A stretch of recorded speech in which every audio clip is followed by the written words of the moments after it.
आज से हम अपनी प्रश्न कुंडली की क्लास स्टार्ट करेंगे। आज हमारी पहली क्लास है। आज हम थोड़े से बेसिक्स करेंगे इसके बाद आगे अलग-अलग टॉपिक को लेंगे कि किस तरीके से हमें चोरी के प्रश्न में प्रेडिक्शन देनी है, किस तरीके से बीमारी के लेनी है या हार-जीत का लेना है, जो भी है।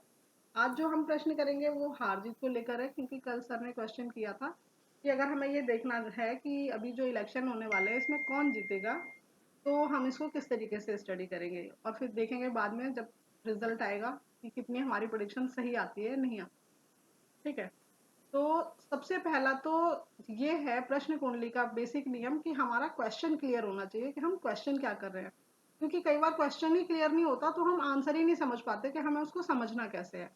जैसे कि सर ने कल क्वेश्चन किया कि अभी जो इलेक्शन होने वाले हैं उसमें कौन जीतेगा, तो जब हम ये क्वेश्चन करते हैं कौन जीतेगा तो हमारा क्वेश्चन क्लियर नहीं है। ऐसे में हमें क्वेश्चन करना है जो भी पार्टी है सामने हमारे, उनमें से हम किसके बारे में बात कर रहे हैं, हम किसको चाहते हैं कि वो जीते। तो हम ये क्वेश्चन करेंगे क्या वो जीतेंगे। तो क्योंकि ऐसे में हमें लगन डिसाइड करना होता है कि हमारा लगन हम किसको माने। अब मान लीजिए 4 अपोजिशन में पार्टी है तो हम किसको लगन मानकर चलेंगे, क्योंकि एक लगन है और बाकी सब उसके अपोजिशन है। ठीक है, ओके तो ओके ये चीज हमें हमेशा ध्यान रखनी है। वो अगर मान लीजिए किसी का कोर्ट का मैटर है, वो चाहता है कि भाई कोर्ट में फैसला जो है किसके फेवर में आएगा, कोर्ट में कौन जीतेगा हारेगा, तो आपको इंडिविजुअल किसी उन दोनों में से पार्टी में से किसी एक का नाम लेकर पूछना होगा कि क्या वो जीतेगा, हाँ ताकि जी जिसका भी नाम लेकर हम बोल रहे हैं हम उसे लगन मानेंगे और दूसरे वाले को अपोजिशन। क्योंकि अगर ओके हमने ये क्लियर नहीं किया कि लगन कौन है अपोजिशन कौन है, तो हम आंसर नहीं कर पाएंगे। ओके जो क्वेश्चन किया उसको ही लगन मान ले बराबर हाँ, तो हम जिसके लिए हम बात कर रहे हैं हाँ उसको हम उसको लगन लगन मानेंगे और मान बाकी ओके हमारे सब अपोजिशन होंगे। ओके ठीक है, तो पहली चीज तो ये है कि हमारा क्वेश्चन हर चीज के लिए क्लियर होना चाहिए। जैसे मान लीजिए कोई बीमारी का ही क्वेश्चन कर रहा है, ठीक है, ओके अगर वो व्यक्ति ये पूछता है कि क्या ये ठीक हो जाएंगे, जैसे मान लीजिए कि किसी की कंडीशन बहुत ज्यादा क्रिटिकल है, डॉक्टर ने ओके जवाब दे दिया, अब सामने वाले ने क्वेश्चन किया कि क्या ये ठीक हो जाएंगे, तो आंसर हम अलग तरीके से करेंगे। अगर वो पूछेंगे क्या ये बचेंगे या नहीं बचेंगे, तो हमारा प्रेडिक्शन चेंज हो जाएगी। ओके क्योंकि हम जो क्वेश्चन है हमारा वो हमें इस तरीके से आंसर करना है कि हमारा जो क्वेश्चन है वो फेवरेबल आ रहा है। अब फेवरेबल वो उसी कंडीशन पे होगा। अगर आप डेथ की बात कर रहे हैं तो डेथ के लिए फेवर कर रहा है कि हाँ डेथ हो रिकॉर्डिंग जाएगी। अगर आप ठीक रिकॉर्डिंग होने की बात कर रहे हैं तो वो ठीक होने के लिए फेवर कर रहा है कि ठीक हो जाएंगे। मैम आप रिकॉर्डिंग चालू है आपका हाँ जी, रिकॉर्डिंग चालू। ओके ठीक है, तो ये सबसे पहला नियम है कि हमें ये क्लियर होना चाहिए कि क्वेश्चन क्या है, क्योंकि जब तक हमारा क्वेश्चन क्लियर नहीं होगा हम आंसर नहीं कर पाएंगे। तो आप ओके ये बताइए, आप जब कल क्वेश्चन कर रहे थे तो क्या आपके दिमाग में कोई पार्टी है जिसके लिए आप इंडिविजुअल बात करेंगे कि हमें इसे लगन बनाना है, क्या ये जीतेगी या नहीं जीतेगी? BJP BJP. तो मतलब हाँ इन्होंने, अब वो हमारे पास टाइम हमने कल नोट किया था, क्योंकि जिस हाँ वक्त जी हमारा क्वेश्चन होता है हमें वही टाइम लेना होता है। क्योंकि हमने ये कहा कि जब भी हम किसी का चार्ट बनाते हैं तो हम कहते हैं जिस वक्त उसका जन्म हुआ उस समय की हमने कंडीशन ली। तो ऐसे ही कल इनके दिमाग में क्वेश्चन आया, तो उस क्वेश्चन का जन्म कल उस टाइम पर हो गया, तो हमने वो टाइम नोट कर लिया। अब उसके अकॉर्डिंग इन्होंने पूछा कि क्या बीजेपी जीतेगी, तो अब हमें ये देखना है कि क्या वो जीतेगी या नहीं जीतेगी। तो हम उसे किस तरीके से देखेंगे कि अपोजिशन उससे स्ट्रांग रहेगा या वो अपोजिशन से ज्यादा स्ट्रांग रहेगी। ओके ठीक है, तो सबसे पहले जो नियम है कि किसी भी चीज को फेवर जो करने वाली चीजें होती हैं, वो सबसे पहला है हमारा लगन। अगर लगन हमारा मूवेबल आता है, चर लगन आता है, तो वो कंडीशन के चेंज को दिखाता है कि कंडीशन चेंज होगी। ठीक है, बहुत सारे क्वेश्चन हमारे ऐसे होते हैं जहां हमें मूवेबल लेने की जरूरत नहीं होती, लेकिन यहाँ पर अगर हम हार जीत की बात कर रहे हैं तो हमारा होगी हमारी जरूरत। ठीक है, सेकंड होती है हमारी शीर्षोदय राशियां। राशियों के हमने अलग अलग बहुत सारी क्वालिटी पढ़ते हैं कि ये राशियां एलिमेंट के अकॉर्डिंग, इनका फायरी एलिमेंट है कि एरी एलिमेंट है, उसके आधार पर हम देखते हैं, हम नेचर के अकॉर्डिंग देखते हैं ये मूवेबल हैं, ये फिक्स हैं, ये ड्यूअल हैं। इस तरीके से हमारे बहुत सारे कॉन्सेप्ट होते हैं जो हम अलग अलग साइन के लिए लेते हैं।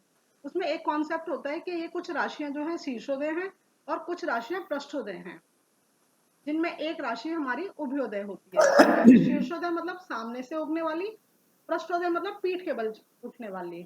ठीक है, वो राशि कौन सा है बता देंगे आप? राशियां जो हैं 5, 6, 7, 8 यानी लियो, वर्गो, लिब्रा और स्कॉर्पियो। हाँ उसके अलावा 3, 11 यानी जेमिनी और एक्वेरियस। ये साइन शीर्षोदय होती हैं। अगर लगन में ये साइन है तो जेमिनी। ओके, एक मिनट मैम। 5, 6, 7, 8, 3 एंड 7 ये। 3 एंड 11 3 एंड 11 ये शीर्षोदय। ये शीर्षोदय हैं। अगर ये राशियां लगन में आती हैं तो ये एक फेवरेबल कंडीशन होती है। ओके। ठीक है। लगन में लगन को शुभ ग्रह देखते हैं तो ये एक कंडीशन फेवरेबल होती है। अब लगन में प्लेसमेंट और लगन को देखने वाले ग्रह, इन दोनों में क्या डिफरेंस होता है? जो ग्रह, मैंने पहले भी इस बारे में बात की है कि जो ग्रह हमारे किसी भी हाउस में प्लेस होते हैं वो अपना नेचर देते हैं उस हाउस को। जैसे मान लीजिए कि किसी के लगन में शुभ ग्रह प्लेस है तो वो व्यक्ति नेचर वाइज बहुत पोलाइट होगा, तो शुभ ग्रहों का प्रभाव उसकी पर्सनैलिटी में नजर आएगा। ठीक है। ओके। अगर शुभ ग्रह उसको देखते हैं तो ये नहीं पता कि वो आदमी पोलाइट है या नहीं है, लेकिन शुभ ग्रह उसके जीवन की वो जो है जीवन की जो गाड़ी है कह लीजिए, उसको चलने में बहुत सुविधा प्रदान करते हैं। मतलब आपको फेवर करते हैं आपकी जिंदगी में आपको आगे चलने के लिए। तो शुभ ग्रह किसी भी हाउस में किसी भी ग्रह का बैठना और किसी भी ग्रह का उसे देखना, इन दोनों में ये फर्क रहता है। ठीक है। ओके।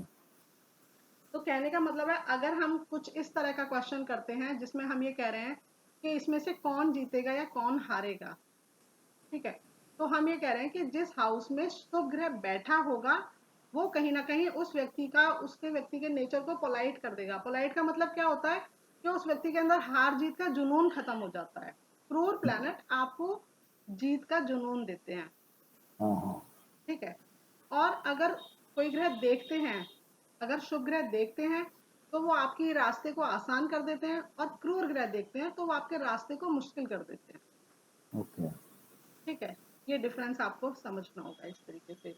तो ये हमने बेसिक रूल पढ़े, और बाकी जो हमारे रूल हैं जो नहीं, हमने पढ़े, आपने शीर्षोदय राशि बताया, उसके बाद का पृष्ठोदय।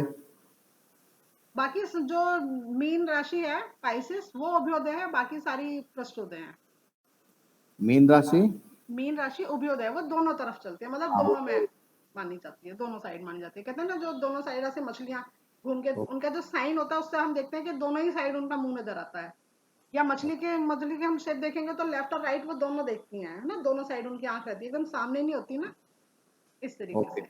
और बाकी का सब बाकी सब हमारी पृष्ठोदय हो गए। पृष्ठोदय। पृष्ठोदय बोले तो कहाँ से उदय होगा? पीछे से कहते हैं, इसलिए अच्छा। ज्यादातर ये मानते हैं कि जिनका बुध पृष्ठोदय राशि में होता है उनका नेचर थोड़ा सा अच्छा नहीं माना जाता है। शीर्षोदय राशि में बुध का होना आदमी को एकदम, मतलब जैसे कहते हैं कि किसी का बुध जो है पृष्ठोदय राशि में होगा तो वो व्यक्ति आपको धोखा देने वाला हो सकता है, चीटर टाइप का हो सकता है। लेकिन ओके। अगर जिसके शीर्षोदय राशि में बुध होता है तो वो व्यक्ति चाहे आपके साथ कुछ गलत भी कर रहा होगा तो सामने से करेगा, पीठ पीछे नहीं करेगा। पृष्ठोदय राशियां पीठ पीछे काम करने को इंडिकेट करती हैं और शीर्षोदय राशियां सामने खड़े होकर। ओके। ठीक है। तो अब हम वो चार्ट लेते हैं। आप मैं चार्ट बना लेती हूँ, जो कल आप सर वो टाइम बता दीजिएगा, है ना, मैं वो बना ही रही थी। एक सेकंड में स्क्रीन शेयर करती हूँ पहले। ठीक।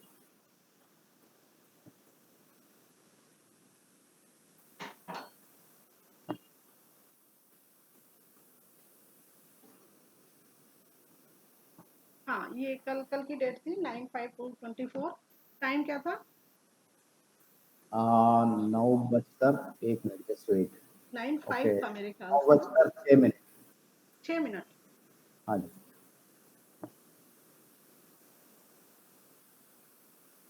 और मैं दिल्ली में हूँ तो मैं दिल्ली में ही, क्योंकि मैंने बनाया तो मैंने यहीं पे ये डाल दिया। ठीक है। ओके। उससे खैर कोई खास फर्क नहीं आएगा प्रेस से इतना।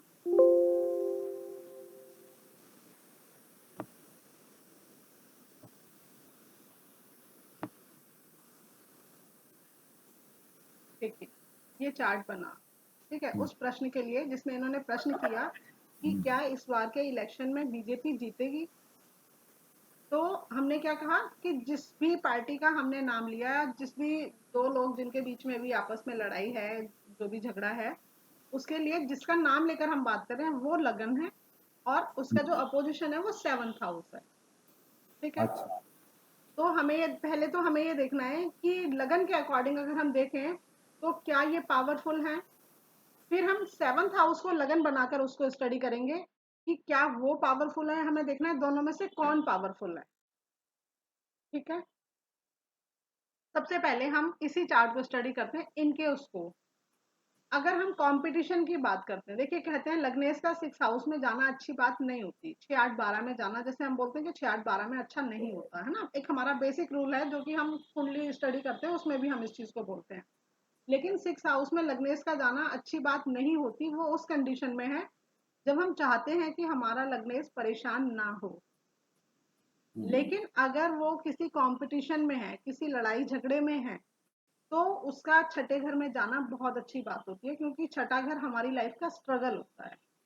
और अगर हमारा लग्नेश छठे घर में गया है तो इसका मतलब है कि वो स्ट्रगल के लिए तैयार है। ठीक है, ओके तो एक चीज हमें ये समझना है। अब हमने यहाँ पे देखा, यहाँ पे लग्नेश जो है कौन है, पहले तो हम लगन में देखेंगे कौन सी राशि है, जो हमने कहा कि क्या कोई पॉजिटिव इंडिकेशन है। शीर्षोदय राशि। शीर्षोदय राशि है ना। वृश्चिक राशि हमने शीर्षोदय मानी ना, तो हमने कहा लगन में शीर्षोदय राशि है। अगर हम उनके लगन में बात करें, उनके अपोजिशन के, यानी अपोजिशन में जो भी है, ठीक है ना, उन वृषभ सबको राशि। हमने अपोजिशन का, तो क्या पृष्ठोदय उनके लगन में शीर्षोदय राशि है? ना, उनके लगन में पृष्ठोदय। नहीं है। तो हमने कहा एक कंडीशन हमारे लगन वाले चार्ट के लिए फेवरेबल है। दूसरी कंडीशन हमने क्या बोली कि अगर लगन में शुभ ग्रह बैठते हैं तो वो आपके नेचर में जीतने का जुनून नहीं रखते। अगर क्रूर ग्रह बैठते हैं तो वो जीतने का जुनून देते हैं, है ना। ओके तो यहाँ पर लगन में कोई क्रूर ग्रह नहीं बैठा है, लेकिन अपोजिशन के लगन में दो दो शुभ ग्रह बैठे हैं, है ना। तो कहीं ना कहीं उनके जुनून में कमी है। ओके ठीक है, मैम किसके जुनून में कमी है? अपोजिशन के? अपोजिशन वाले के, क्योंकि जो भी आपके अपोजिशन में है, क्योंकि शुभ ग्रह आपको जीतने का जुनून नहीं देते। अगर आप जिंदगी में राइज करना चाहते हैं, आगे बढ़ना चाहते हैं, मेहनत करना चाहते हैं, स्ट्रगल झेलना चाहते हैं, तो हाँ आपके लगन में एक क्रूर ग्रह का होना जरूरी है। अच्छा इसलिए कहते हैं ना, लगन में सूर्य बैठा होता है तो उच्च का हो जाता है, मंगल बैठता है तो स्वराशि होता है, बली होते हैं ये प्लैनेट। ये बली क्यों होते हैं? ये शनि और प्लैनेट जब राहु। आपके लगन में बैठते हैं तो आपको आगे बढ़ने की हिम्मत वो देते हैं। शनि और राहु। शनि और राहु को हम उस तरीके से नहीं लेते, वो क्रूर ग्रह जरूर है। अगर शनि और राहु भी बैठते हैं तो आप देखेंगे वो व्यक्ति भी जीवन में आगे ही बढ़ना चाहता है, लेकिन क्या फर्क पड़ता है कि शकल शनि पर। और राहु आगे बढ़ने के लिए गलत तरीके भी अपना सकते हैं, मंगल सूर्य नहीं अपनाते। Okay okay okay okay yes. ठीक है, क्योंकि ये जो दो अलग अलग कैटेगरी हैं हमारी प्लैनेट्स की, एक देवताओं की और एक राक्षसों की, तो उन कैटेगरी के अकॉर्डिंग उनके नेचर तैयार होते हैं। अगर ओके सूर्य और मंगल लगन में होते हैं तो वो व्यक्ति मेहनत से आगे बढ़ने की कोशिश करता है, और राहु और शनि जैसे ग्रह होते हैं तो वो कहते हैं आगे बढ़ना है चाहे कोई भी तरीका अपनाया जाए। ओके ठीक है, लेकिन दोनों में ही, हाँ, क्रूर ग्रहों में आगे बढ़ने की वो होती है कि हमें जिंदगी में कुछ करना है। ओके अभी अभी अभी समझ लीजिए हम कोई भी कोर्ट का केस लिया अभी समझो, तो कोई आके प्रश्न किया कि सर मुझे कोर्ट में जीत मिलेगा या ना मिलेगा। ओके हाँ, तो यहाँ पे क्या होता है, हम लोग ने प्रश्न कुंडली बनाया और लग्न में देखा उसमें क्रूर ग्रह बैठा है, तो वो उनको वो जीतने का जो एक हाँ, हम ये कहेंगे आप जज्बा जीतने के दिलाता लिए कुछ भी करोगे, है। हाँ जी हाँ जी। चाहे और आपको एक किसी को रिश्वत बराबर। देनी पड़े, आपको कुछ करना पड़े, यस आप यस जीतने के ओके। लिए सारे तरीके अपनाओगे। हाँ ओके एक बात है, अभी मैं ये बोलना चाहता हूँ, अभी समझ लीजिए लग्न में मंगल बैठ गया, वो एक जज्बात रखते हैं कि मुझे जीतना है ठीक है। हाँ, उसी तरह 7th हाउस में सूर्य बैठ गया, अभी क्या होगा? हाँ, तो फिर 7th वाले भी जीतने का जुनून रखेंगे।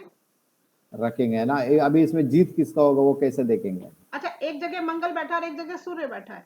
हाँ जी, जो दोनों जगह अच्छे ग्रह बैठा है, क्रूर ग्रह अब बैठा है आपको ये देखना उसको। होगा कि वो किन राशियों में बैठे हैं।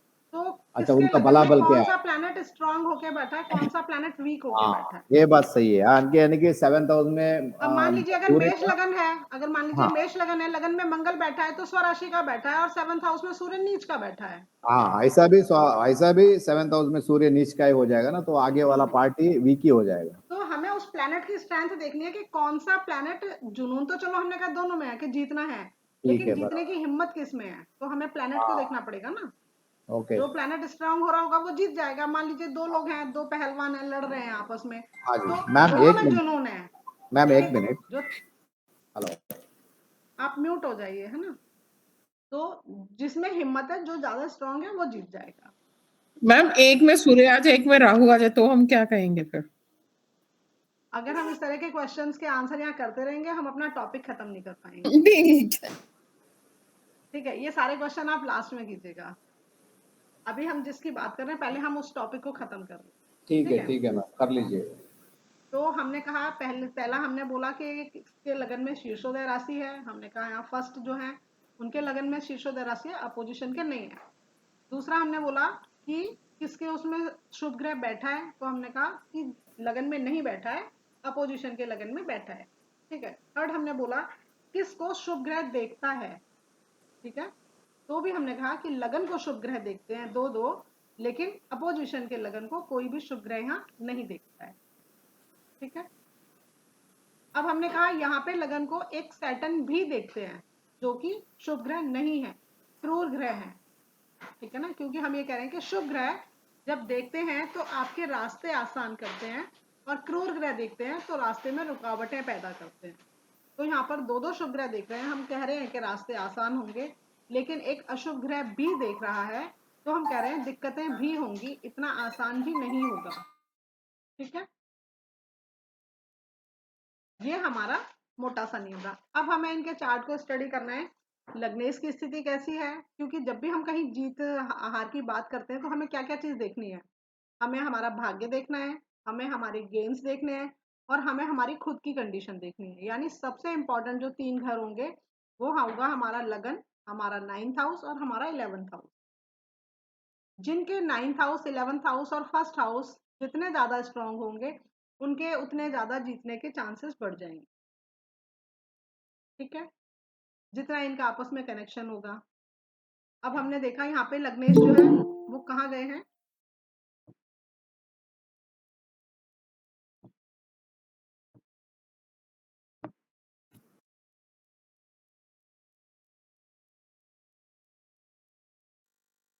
ठीक है। तो यहाँ पे लग्नेश कहाँ है, लग्नेश 5th हाउस में है। 5th हाउस में। ठीक है, तो प्लैनेट का 5th हाउस में जाना, अगर हार जीत की बात करते हैं तो बहुत अच्छा नहीं होता है, लेकिन फिर भी हम ये कहेंगे क्योंकि वो अपने ट्राइम में है, त्रिकोण भाव में है, तो ये उसकी अच्छी प्लेसमेंट है। अगर हम उनके लग्नेश की बात करें तो उनका लग्नेश कहाँ गया है, देखिए और बताइए। वीनस है, वीनस अपने से 12वें घर में गए हैं, है ना। हाँ जी। उनकी अपनी प्लेसमेंट से वो 12वें घर में गए। अगर हम लगन की बात करें तो जो हमारा लगन है वो लग्नेश अपने से 5th गए हैं, और अपोजिशन के लग्नेश अपने से 12वें गए हैं। अगर हम 9th हाउस की बात करें, इनके जो 9th लॉर्ड हैं वो अपने से 11th हाउस में उच्च के होकर बैठे हैं, है ना। हाँ जी। तो हमने कहा इनके 9th लॉर्ड अपने से 11th हाउस में गए हैं और वहां जाकर वो उच्च के हो गए हैं। अगर हम इनके 9th लॉर्ड की बात करें, इनके 9th लॉर्ड कौन है, इनके 9th लॉर्ड सैटर्न है ना। इनके लिए 9th हाउस 3rd हाउस पड़ेगा ना। हाँ जी। तो हमने यस कहा, मैडम, यस मैडम। हाँ, तो हमने कहा इनके 9th लॉर्ड अपने से 2nd हाउस में मूल त्रिकोण राशि के हैं। तो हमने कहा भाग्य उनका भी बहुत कमजोर नहीं है देखा जाए तो, लेकिन इनका भाग्य ज्यादा स्ट्रॉन्ग है ना। क्योंकि प्लैनेट का 11th में जाना 2nd में जाने से ज्यादा अच्छा होता है, और प्लैनेट का उच्च में जाना अपने मूल त्रिकोण राशि से ज्यादा स्ट्रांग होता है। अगर हम दोनों की स्ट्रेंथ को देखें तो हम ये कहेंगे हाँ, चंद्रमा की पोजीशन सैटर्न की पोजीशन से ज्यादा अच्छी है। बोलेंगे ना। Yes ma'am. अगर हम 11th हाउस की बात करते हैं, इनका 11th Lord mercury 5th house में बैठकर 11th हाउस को देख रहा है ना। किसी भी हाउस को उसका लॉर्ड देखता है तो हम ये कहते हैं कि उसको स्ट्रॉन्ग करता है ना। किसी भी हाउस का लॉर्ड अगर उस हाउस में बैठे या उस हाउस को देखे तो किसी भी हाउस की स्ट्रेंथ सबसे ज्यादा उसके लॉर्ड से ही बनती है। उसके बाद हम पॉजिटिव ग्रहों से बोलते हैं, शुभ ग्रहों से बोलते हैं, ठीक है ना। तो हमने कहा इनका 11th लॉर्ड अपने से 7th हाउस में जाकर उस भाव को देख रहा है, यानी 11th लॉर्ड 11th हाउस को देख रहा है। हालांकि वो नीच का हो गया है, लेकिन नीच का होने के बावजूद हम ये कह रहे हैं अपने हाउस को तो देख ही रहा है। उसकी अपनी स्ट्रेंथ जरूर कम हो गई है, लेकिन हाउस तो बली हो गया है। और यहाँ पर वो बैठा किसके गुरु साथ भी है? देख रहा है, हाँ जी, 11th घर को गुरु भी देख रहा है, 11th हाउस को गुरु भी देख रहा है। और मंगल भी देख रहा है, राहु भी। यहाँ पर 11th लॉर्ड जो है वो लग्नेश के साथ बैठा है, हाँ जी, ठीक है। तो लग्नेश और 11th लॉर्ड का जो कंजक्शन है वो अच्छा माना जाता है। हाँ जी, ये तो बेसिक रूल है ना कि 11th लॉर्ड और लग्नेश अगर एक साथ होंगे और वो भी कुंडली के अगर त्रिकोण में इकट्ठे होंगे तो एक अच्छी पोजीशन मानी जाएगी। हाँ जी। अगर हम इनके 11th लॉर्ड की बात करें तो इनका 11th लॉर्ड कौन होगा? जुपिटर। हाँ, लगन में बैठे हैं इनके। वो इनके लगन में बैठा है। इनके हाँ तो 11th हाउस इनका भी कम नहीं है, ठीक है। लेकिन हाँ, इनका 11th लॉर्ड इनके लगन में आया है, ये एक अच्छी पोजीशन है। लेकिन इनका भी 11th लॉर्ड लग्नेश के साथ बैठकर 11th हाउस को देख रहा है। तो यहाँ पर इनका हाउस और लॉर्ड दोनों बली हैं। हम कहते हैं ना लग्नेश जिसके साथ भी बैठता है उसको पॉजिटिव कर देता है, जिस भी हाउस में बैठता है उसको पॉजिटिव कर देता है, ठीक है ना। तो यहाँ पर हमने कहा हाउस और लॉर्ड दोनों पॉजिटिव हैं। और जब हार जीत की बात होती है, हमने देखा इनका जो लग्नेश है वो तो अपने से 12वें गया। अच्छा, इसके अलावा हमने एक और चीज जो होता है 4th हाउस, सुख जिसे कहते हैं हम, है ना। 4th हाउस को जरूर हम बोलेंगे कि यहाँ हाँ पर जी। जब हम हार जीत की बात करते हैं तो 4th हाउस को हम एज ए सिंहासन लेते हैं, जीत हासिल करने वाली चीज। तो हम यहाँ पर क्या कहेंगे, इनका 4th लॉर्ड 4th हाउस में मूल त्रिकोण का है और इनका 4th लॉर्ड अपने से 9th हाउस में जाके उच्च का हो गया है लग्नेश के साथ,